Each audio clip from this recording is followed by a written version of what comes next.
Good morning, and welcome to Methode Electronics Fiscal 2026 Fourth Quarter and Full Year Earnings Conference Call. Our fiscal 2026 financial results, including a press release and presentation, can be found on the Methode Investor Relations website. I am joined today by Jon DeGaynor, President and Chief Executive Officer, and Laura Kowalczyk, Chief Financial Officer. Please turn to slide 2 for our safe harbor statement. This conference call contains certain forward-looking statements which reflect management's expectations regarding future events and operating performance and speak only as of the date hereof. These forward-looking statements are subject to the safe harbor protection provided under the securities laws. Methode undertakes no duty to update any forward-looking statements to conform the statements to actual results or changes in Methode's expectations on a quarterly basis or otherwise. The forward-looking statements in this conference call involve a number of risks and uncertainties. We will also be discussing non-GAAP information and performance measures, which we believe are useful in evaluating the company's operating performance. Reconciliations for these non-GAAP measures can be found in the conference call materials. The factors that could cause actual results to differ materially from our expectations are detailed in Methode's filings with the Securities and Exchange Commission, such as our 10-K and 10-Q. Please turn to slide 3, and I will now turn the call over to Jon DeGaynor. Thank you, Joni, and good morning, everyone. Thank you for joining us for Methode's fourth quarter and fiscal 2026 earnings call. I'd like to begin by thanking our global team for their dedication, resilience, and commitment to serving our customers throughout another dynamic year. Turning to slide 3. Fiscal 2026 was an important year for Methode.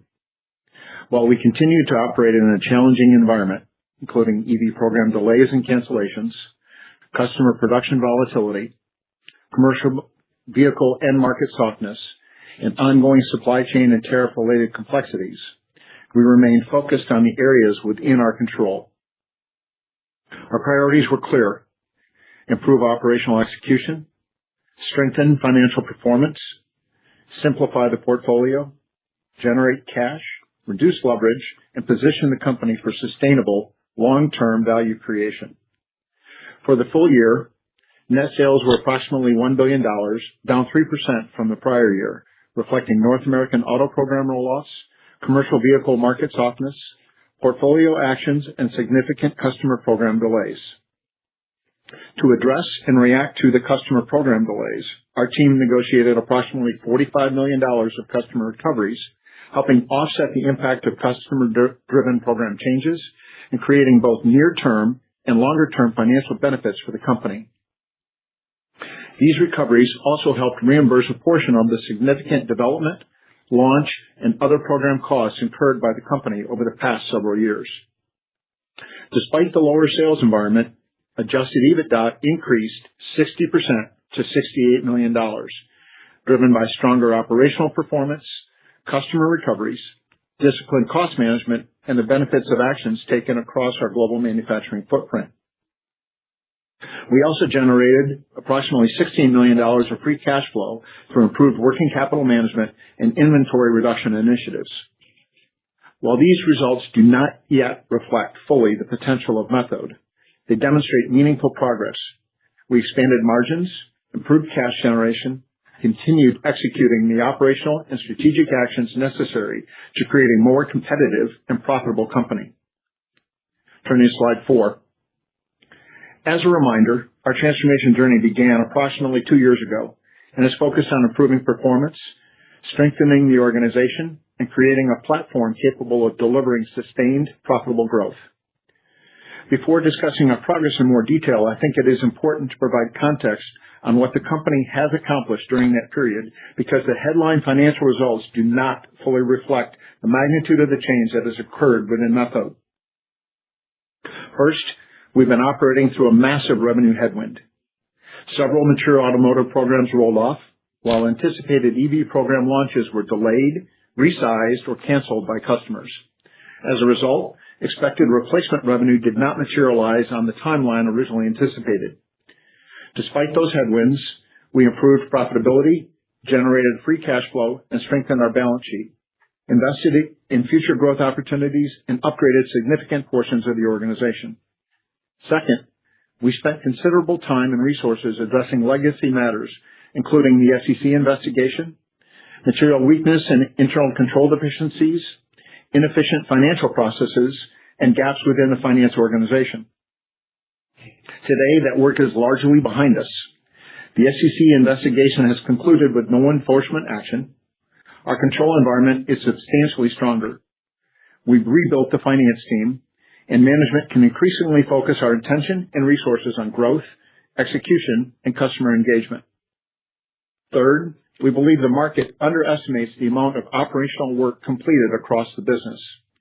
Over the last 24 months, we rebuilt leadership teams, upgraded talent, implemented a more rigorous operating cadence, strengthened manufacturing execution, improved supply chain discipline, reduced inventory, lowered scrap and freight costs, and increased accountability throughout our global footprint.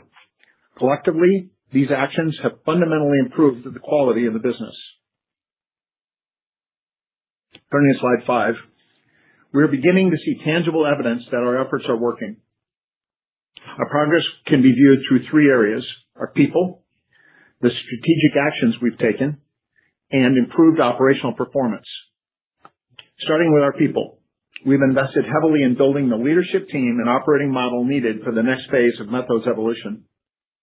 Over the past 2 years, we substantially reshaped the organization, including changes to 8 of our 10 executive leadership positions and nearly half of the top 100 leadership roles globally. The relocation of our headquarters from Chicago to Southfield, Michigan, provided an opportunity to rebuild much of our corporate organization, particularly within finance and HR. We established a stronger team, improved financial rigor and visibility, and created greater accountability across the business. We also upgraded leadership across engineering, product management, sales, operations, and strategy, while expanding capabilities that support our growth initiatives, including data centers. At the same time, we've been transitioning from a decentralized structure to a more global, aligned, and collaborative operating model. This is improving coordination across regions, strengthening accountability, reducing redundant efforts, and driving more consistent execution throughout the company. Turning to strategic actions, our focus has been on simplifying the portfolio and directing resources toward higher growth opportunities. One of the clearest examples of this redirection is our data center business. I'll discuss that in more detail shortly, but we continue to see strong momentum and expected significant growth in fiscal 27.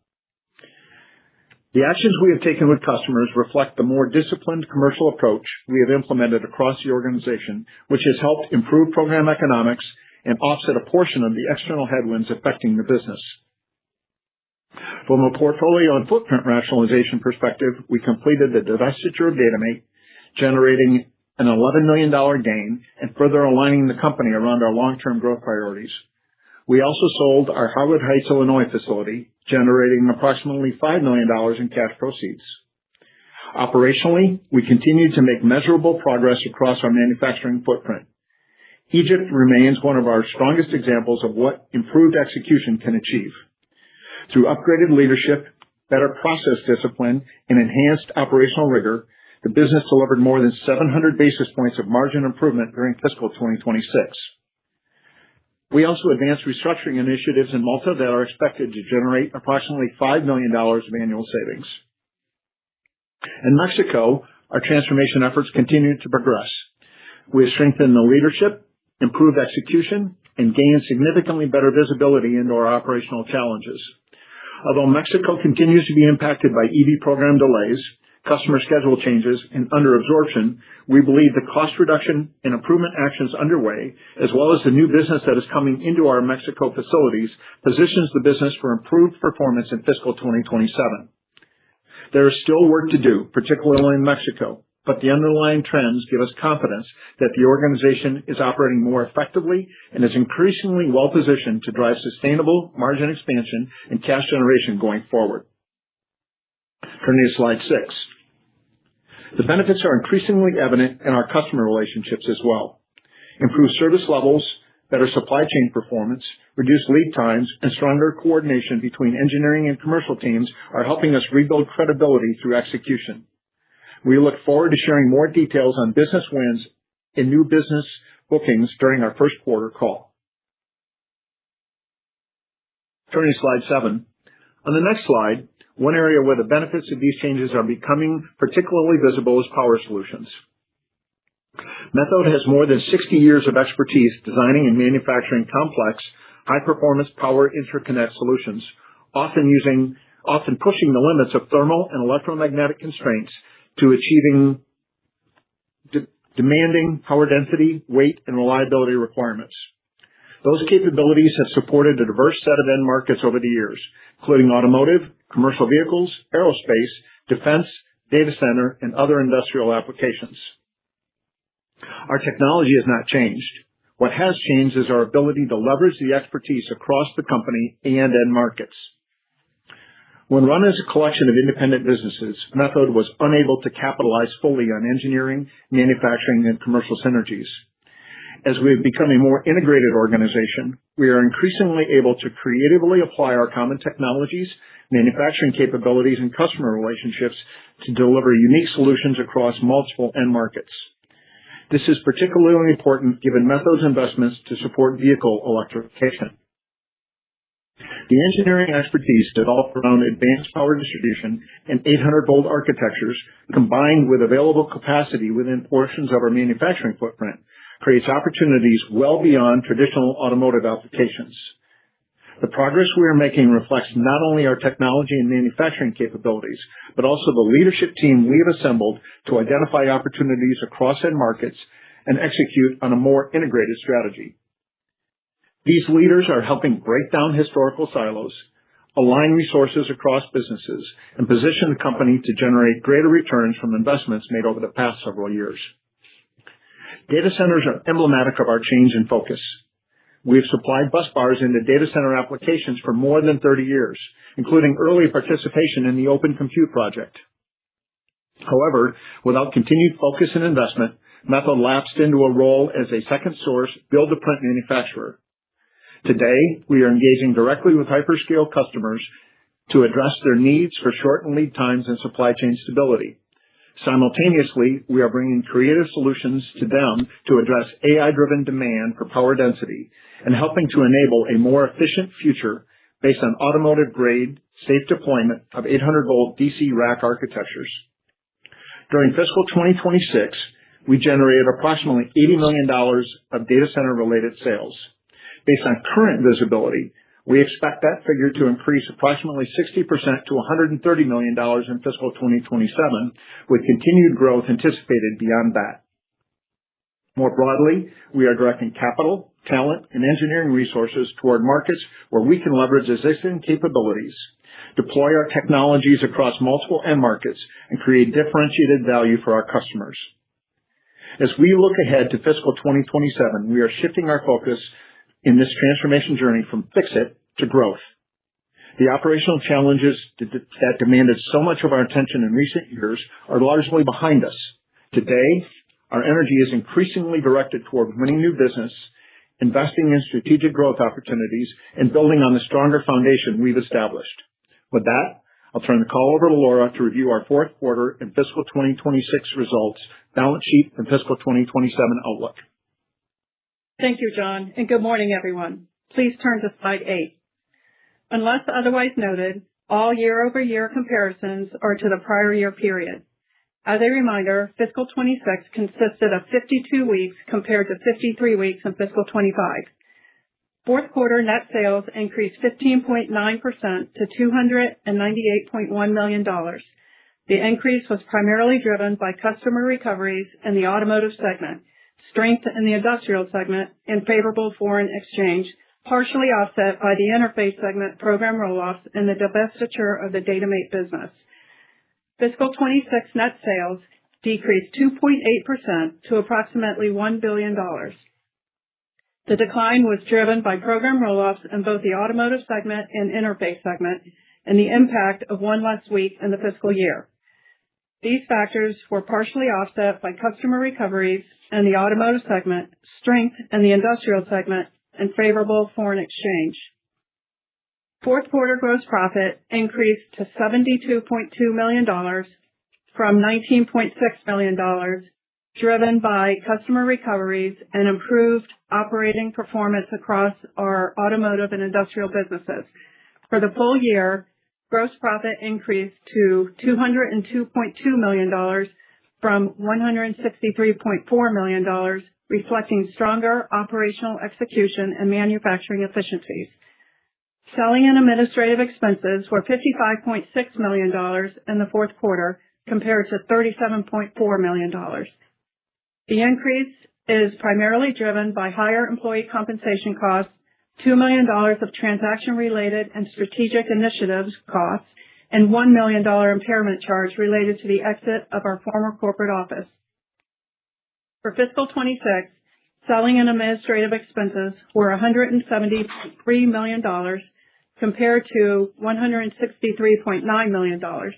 The increase was driven primarily by foreign currency translation, higher employee compensation costs, and restructuring charges, partially offset by lower professional fees. Income tax expense was $12.3 million in the fourth quarter compared to a tax benefit of $2.1 million. For fiscal 26, income tax expense was $25 million compared to $12.5 million. The year-over-year increase for both periods was primarily driven by approximately $4.8 million of additional tax expense related to non-deductible items and $3.4 million of higher foreign taxes. The comparison was also impacted by a non-recurring tax benefit of $3.9 million recognized in the fourth quarter of fiscal 25 related to expiration of certain statutes of limitations. Turning to profitability, fourth quarter adjusted EBITDA was $26.9 million compared to an adjusted EBITDA loss of $7.1 million. For fiscal 26, adjusted EBITDA increased 60% to $68.2 million. The improvement reflects stronger operational execution across the business, customer recoveries, disciplined cost management, and favorable foreign exchange. As John mentioned, we negotiated approximately $45 million of customer recoveries, resolving claims associated with EV program delays and cancellations. Approximately $23 million was recognized as revenue in fiscal 26 and contributed approximately $19 million to earnings. For this portion of the recovery, we expect cash payments of $7 million per year in fiscal 27 through 29. We expect to realize the remaining $25 million of customer recoveries through future production volumes and tooling-related reimbursements. Fourth quarter adjusted net loss was $10.4 million, or 30 cents per diluted share, compared to an adjusted net loss of $27.4 million, or 77 cents per diluted share. For fiscal 26, adjusted net loss was $37.5 million, or $1.07 per diluted share, compared to adjusted net loss of $39.7 million, or $1.12 per diluted share. Turning to our segment results on slide 9, I'll focus primarily on fiscal 26 performance, as we believe the full year results best reflect the progress we've made across the business. Fiscal 26 automotive segment net sales were $467.7 million, down 8.1% compared to the prior year. This decrease was primarily driven by the impact of program roll-offs and EV program delays in North America, partially offset by customer recovery agreements and $18 million of favorable foreign exchange. Despite these headwinds, automotive operating loss improved by $18 million to $30.1 million, reflecting the benefits of customer recovery agreements, operational improvements, and greater commercial discipline across the segment. While North American automotive continues to be impacted by underabsorption and customer schedule volatility, we are increasingly leveraging engineering, manufacturing, and commercial capabilities across the company, enabling us to utilize available capacity in Mexico to support new business wins across a broader range of end markets. Many of these opportunities carry more attractive margin profiles than the programs they replace, while improving fixed cost absorption and further diversifying the business. We believe these actions position both the segment and the company for improvement. The industrial segment continued to deliver strong performance, with fiscal 26 net sales increasing 8% to $524.3 million and operating income growing 27% to $114.6 million. Approximately half of the sales increase was attributable to favorable foreign exchange. Results were driven by continued momentum in data center power distribution and strong demand for off-road lighting solutions, partially offset by softness in commercial vehicle markets. Our industrial business is a strong example of the benefits of the more integrated operating model John discussed earlier. By leveraging common engineering expertise, manufacturing capabilities, and customer relationships across the organization, we are increasingly able to deploy our power distribution technologies into attractive growth markets such as data centers. This not only supports growth, but also allows us to better leverage our existing manufacturing footprint and demonstrate the value of investments we have made across the business over the last several years. The interface segment net sales declined 47% to $27.2 million, while operating income decreased 51% to $5 million. The decline primarily reflected the planned roll-off of a major appliance program and the divestiture of the DataMate business as part of our ongoing portfolio optimization efforts. Overall, the segment results demonstrate the benefits of the operational and strategic actions we have taken over the past 2 years.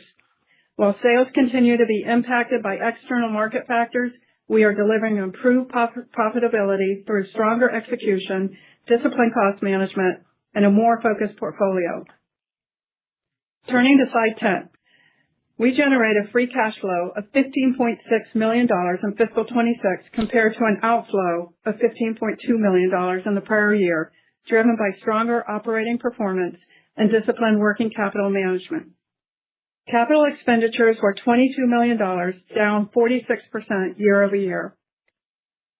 We ended the year with approximately $140 million of cash and net debt of $185 million, a 13% reduction from fiscal 25. Turning to slide 11, our fiscal 26 results reflect continued progress in cash generation, balance sheet strength, and capital allocation discipline. We remain focused on reducing leverage while investing the highest return opportunities across the business. Turning to fiscal 27 guidance on slide 12. Based on our current market outlook, including third-party industry forecasts, customer production schedules, current U.S. tariff policies, and bank forecasts for currency, we expect fiscal 27 net sales to be in the range of $1.025 to $1.075 billion and adjusted EBITDA to be between $72 and $82 million, representing an adjusted EBITDA margin of approximately 7% to 7.6%. We expect capital expenditures of $25 to $30 million and free cash flow to be comparable to fiscal 26. We expect interest expense of $20 to $22 million, income tax expense of $24 to $26 million, and depreciation and amortization expense of $58 to $62 million. Turning to slide 13, the charts provide a bridge from our fiscal 26 results to the midpoint of our fiscal 27 outlook for both net sales and adjusted EBITDA. We expect fiscal 27 net sales to grow approximately 3% compared to fiscal 26. Excluding the impact of portfolio refinement activity, including the major appliance program roll-offs and the DataMate divestiture, as well as customer recoveries in fiscal 26, net sales are expected to grow approximately 8% year over year. That growth is expected to be driven by approximately $50 million of incremental sales from data center applications, improving commercial vehicle demand, and the net benefit of volume and mix across the portfolio. We expect sales associated with our data center programs to ramp throughout the year. Adjusted EBITDA is expected to grow 13% compared to fiscal 26. Excluding the impact of fiscal 26 portfolio refinement activity and customer recoveries, we expect adjusted EBITDA to grow approximately 82% year over year. This improvement is expected to be driven by continued growth in our data center power distribution business, improving demand in commercial vehicles, and favorable volume and mix across the portfolio. In addition, we expect to realize further operational improvements from the actions we have taken across the business, including improved performance in Mexico, benefits from our restructuring initiatives in Europe, and continued execution of our cost reduction programs.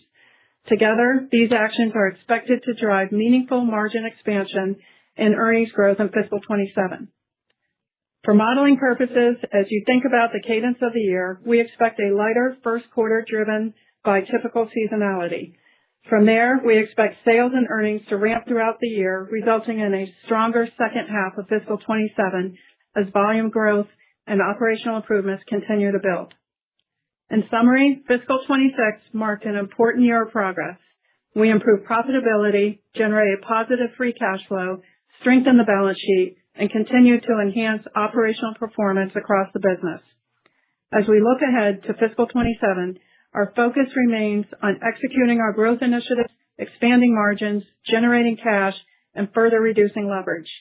We believe the actions taken over the last 2 years have created a stronger foundation for sustainable value creation. With that, I will turn the call back to the operator for questions. Certainly. At this time, we will be conducting a question and answer session. If you would like to ask a question, please press star 1 on your telephone keypad. A confirmation tone will indicate your line is in the question queue. You may press star 2 if you would like to remove your question from the queue.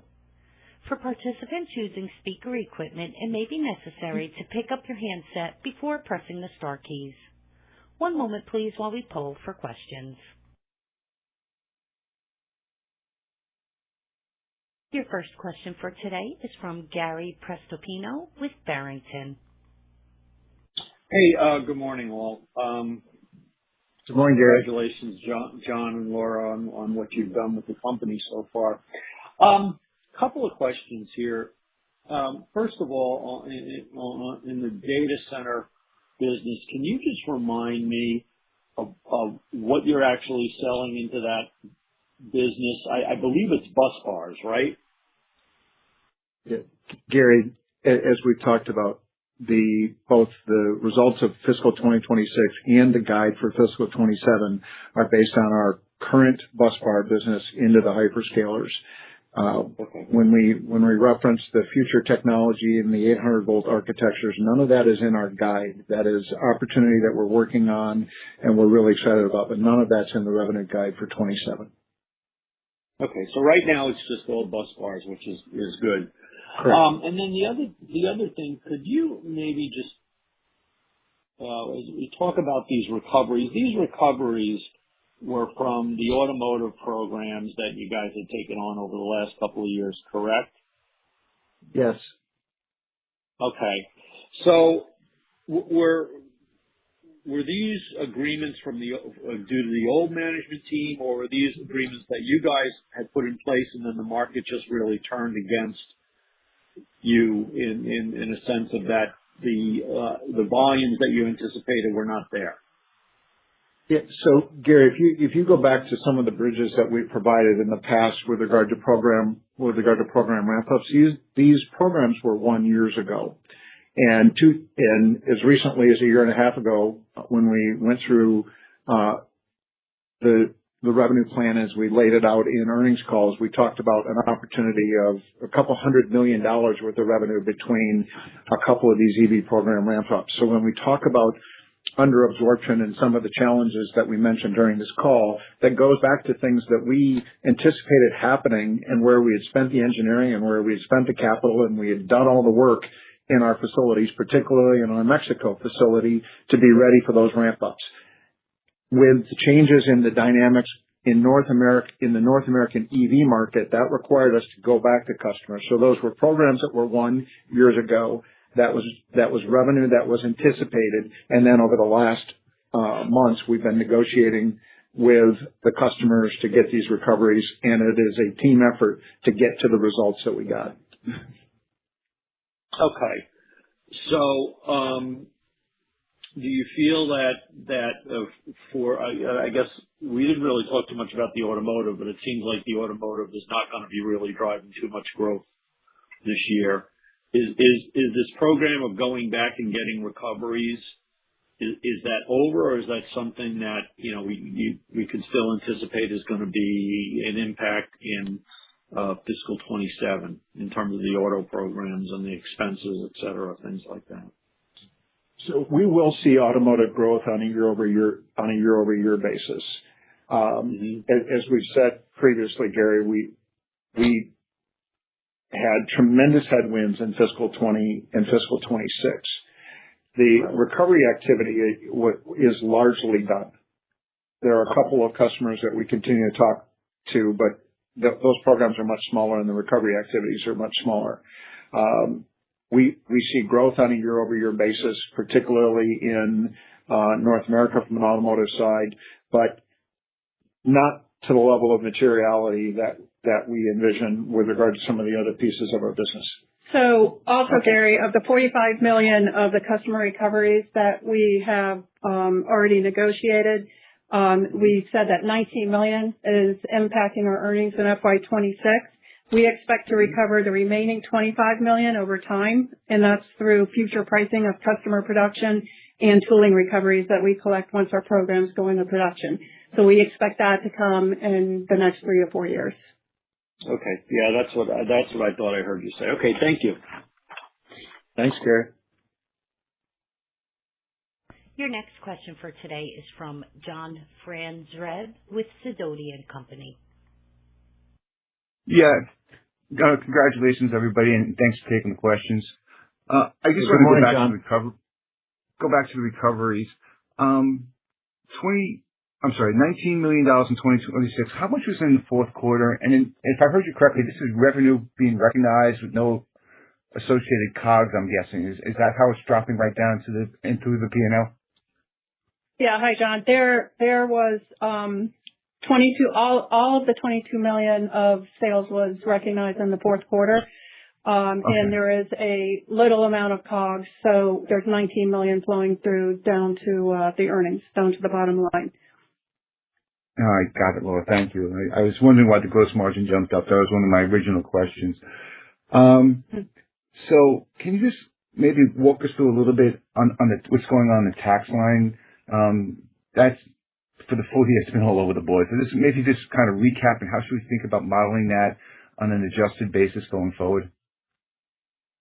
Yeah. So, as I mentioned, we had $12 million in FY25 and $25 million of tax expense in FY26. This is primarily due to non-recoverability of non-deductible assets, so higher tax expense of non-deductible amounts, as well as additional foreign tax expense. And then there was a one-time benefit in FY25. So that is non-recurring going forward. However, our guidance does have us in the tax expense range that we were in this year. So you can model it appropriately. Got it. And now on a going forward basis, I think I brought this up last conference call, but the commercial vehicle market order book through May is up 112%. I'm curious if, firstly, your order book is similar to that kind of year-over-year growth. And secondly, can you remind us how much in revenue commercial vehicles were in fiscal 2026?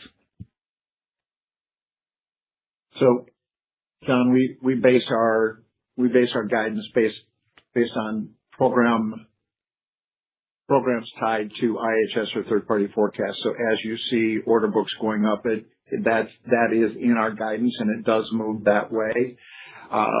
The split with regard to commercial vehicle revenue, give me just a second, and I'll. 10%. It's 10% of the total in fiscal 2026. Got it. And from my recall from years past, that was a higher contribution margin business than the overall portfolio. I'm sorry, say that again. Sorry, John, say that one more time. In years past, that was a good contribution margin business. Is that still the case?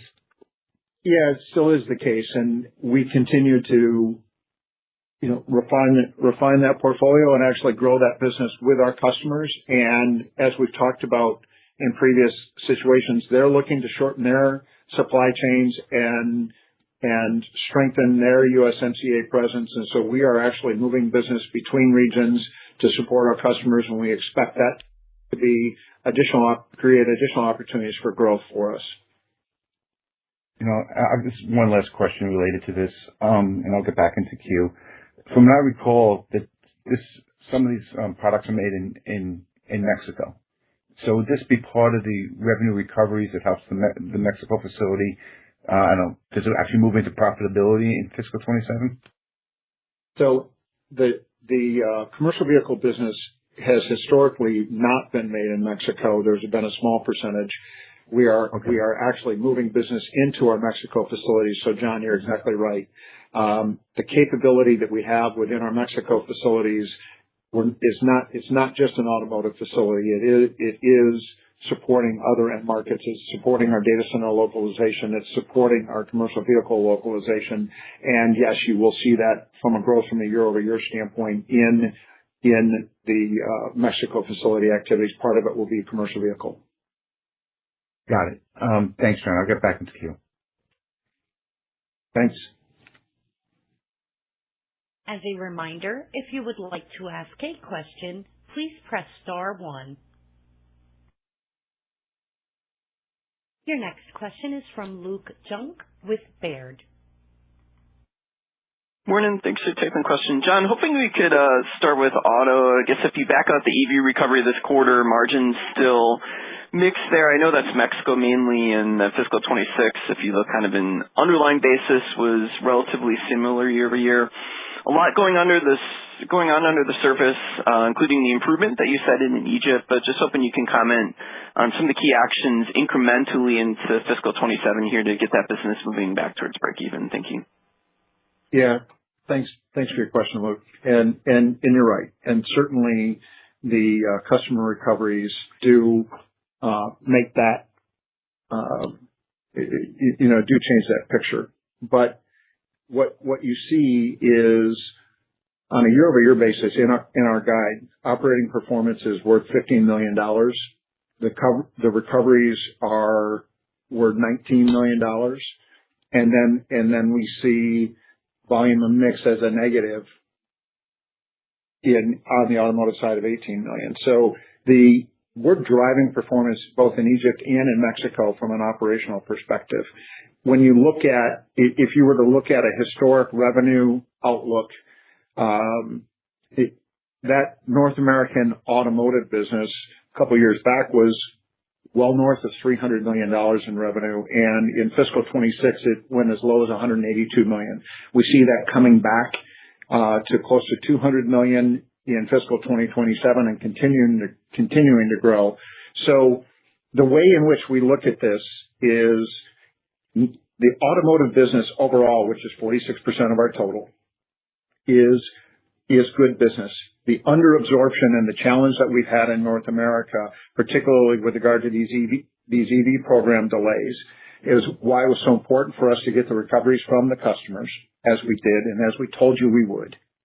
And then why we also need to continue to drive performance drive cost reduction and drive performance in our plants in Mexico, that then become a foundation that allow us to transfer business in for the commercial vehicle business that we talked about, to become a USMCA footprint for our data centers that we've talked about, and also as a USMCA footprint for us to win new business that we have talked a bit about, and we'll talk much more in our Q1 call.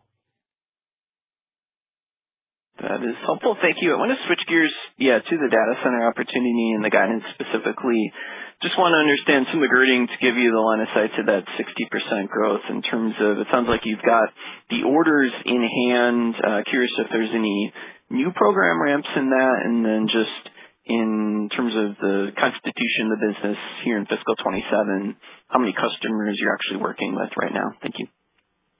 So the business, as we've talked about it, is, and as we've committed to our shareholders, is that as we talk about guidance, it would be based on customer EDI.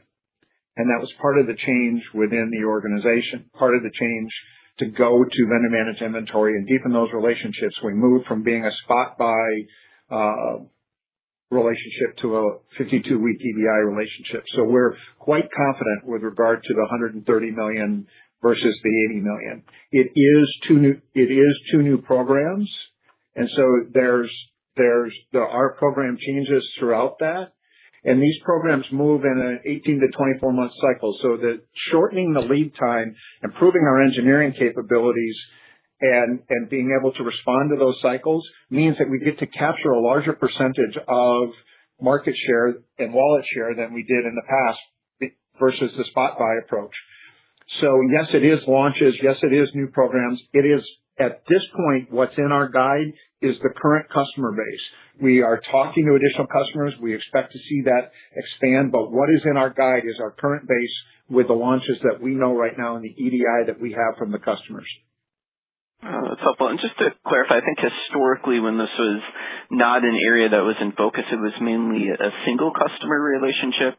Are you talking multiple programs with one customer, or is it multiple programs and more than one customer at this point? It's multiple programs and multiple customers. Understood. I'll leave it there. Thank you. Great. Thanks, Luke. Your next question for today is a follow-up question from John Franzreb. Your line is live. Yes. Just a quick question on the bridge. The portfolio refinement portion of it, is that just the businesses that you've sold and exited, or is there something else built in there for exiting maybe unprofitable product lines? Yeah, John, that is the DataMate business that we sold that we discussed, as well as the appliance program roll-off in our interface segment. Got it. So where are you in the strategic review of the product line profitability process, especially considering all the new people that you brought in? I would imagine that would be something of a priority. John, it is still a priority, and we're looking across all of our businesses. What we're trying to do is make sure, not just from a product line profitability, but also from a really return on effort side, that we are putting resources against the places that can drive the greatest growth. And you will not be surprised that we will continue to make adjustments over the forthcoming quarters. We don't have anything to announce right now, and our current portfolio is what's in our guide. But yes, we will continue to work on that. And that leads to everything from customer negotiations as we look at unprofitable programs to also us deciding on certain product lines or segments that we will expand or that we won't continue with. Got it. And John, maybe you could just update us on what's the plan for the interface segment on a go-forward basis. And really, that interface business becomes a smaller piece of the company overall. It's de minimis in fiscal 20. It's less than $5 million in fiscal 27. And we don't see it as a place where, when we talk about return on effort, that it is something that we could get to growth.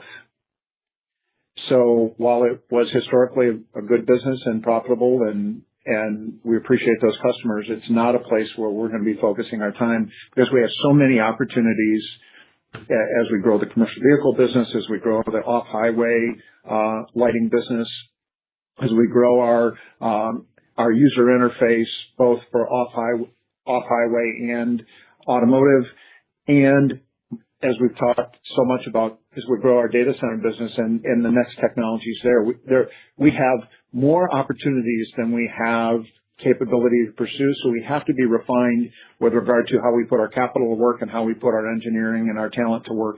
And we're adjusting and we're moving resources to support those highest growth long-term opportunities. Got it. And just one last question. You highlighted in the prepared remarks, debt reduction, 26 versus 25, and you said managing the balance sheet would also be a priority in 2027. Can we expect continued debt reduction in 2027? Yes, that's definitely a focus of our capital allocation. Great. Thank you for taking my follow-ups. Congratulations again. Thank you. Thanks again, John. This concludes today's conference, and you may disconnect your lines at this time. Thank you for your participation.